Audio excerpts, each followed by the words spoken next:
क्या आप कल्पना कर सकते हैं कि एक भारतीय जासूस 7 साल तक पाकिस्तान में मुसलमान बनकर रहा। उन्होंने वहां शादियां अटेंड की, मस्जिद में नमाज पढ़ी और किसी को भनक तक नहीं लगा कि वो भारतीय इंटेलिजेंस की सबसे बड़े मोहरे हैं। वही शख्स जिनकी रणनीति के सामने दुश्मन देश थर-थर कांपते हैं। आज की वीडियो में हम बात करेंगे भारत के national security adviser Ajit Doval की अनसुनी कहानी के बारे में। अजीत डोभाल का जन्म 1945 में उत्तराखंड के पौड़ी गढ़वाल में हुआ। 1968 बैच के आईपीएस अधिकारी डोभाल ने कैरियर की शुरुआत से ही बता दिया था कि वो जमीनी स्तर से जुड़कर काम करें। डोभाल पाकिस्तान में एक मुस्लिम व्यक्ति बनकर रहा करते थे। उन्होंने दाढ़ी बढ़ाई, वे नमाज पढ़ते थे और वहाँ के स्थानीय लोगों के साथ उनकी भाषा और लहजे में घुल मिल गए थे। उनकी पहचान पर किसी को शक भी नहीं हुआ। एक दिन वे लाहौर की एक मस्जिद से बाहर निकले थे, तभी एक सफेद दाढ़ी वाला बुजुर्ग ने उन्हें रोका।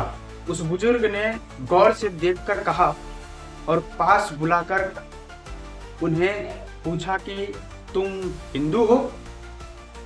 डोभाल जी चौंक गए, लेकिन उन्होंने अपनी ट्रेनिंग के परिचय देते हुए इसे तुरंत नकार दिया। उन्होंने कहा, नहीं, मैं मुसलमान हूँ। लेकिन वह बुजुर्ग नहीं माना, लेकिन उसने डोभाल जी को अपने साथ घर चलने को कहा। उस बुजुर्ग ने उन्हें अपने घर के एक कमरे में ले जाकर दरवाजा बंद किया। उसने फिर से कहा, देखो, तुम मुझे झूठ मत बोलो, मैं जानता हूँ कि तुम हिंदू हो। दोस्तों, जब डोभाल जी ने फिर से इनकार कर दिया तो उस बुजुर्ग ने उनसे कान की तरफ इशारा करते हुए कहा कि तुम्हारे कान छेदे हुए हैं। यह परंपरा हिंदुओं में होती है, ना कि मुसलमान में। डोभाल समझ गए कि उनकी पहचान उजागर हो चुकी है। जब वो बूढ़ा व्यक्ति बोले, मैं भी हिंदू था, विभाजन के समय दंगे और जान बचाने के लिए उन्हें अपना धर्म बदलना पड़ा। 1988 का ऑपरेशन ब्लैक थंडर।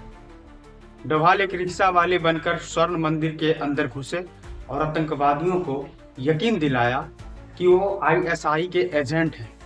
उन्होंने अंदर की ऐसी बात निकाली कि बड़े नुकसान होने से बचा भी लिया और आतंकवादियों को सरेंडर भी करवा लिया।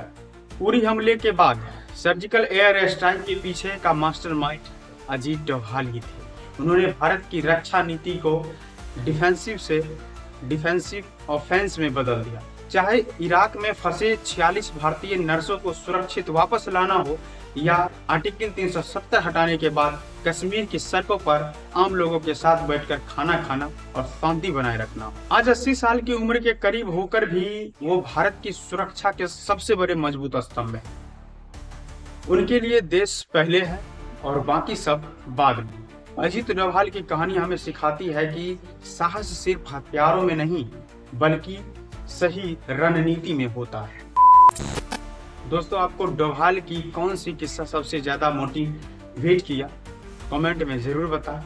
ऐसे ही प्रेरणादायक डॉक्यूमेंट्री वीडियो देखने के लिए चैनल को सब्सक्राइब करना ना भूलें। मिलते हैं किसी नेक्स्ट वीडियो में किसी नए टॉपिक के साथ। तब तक के लिए जय हिंद।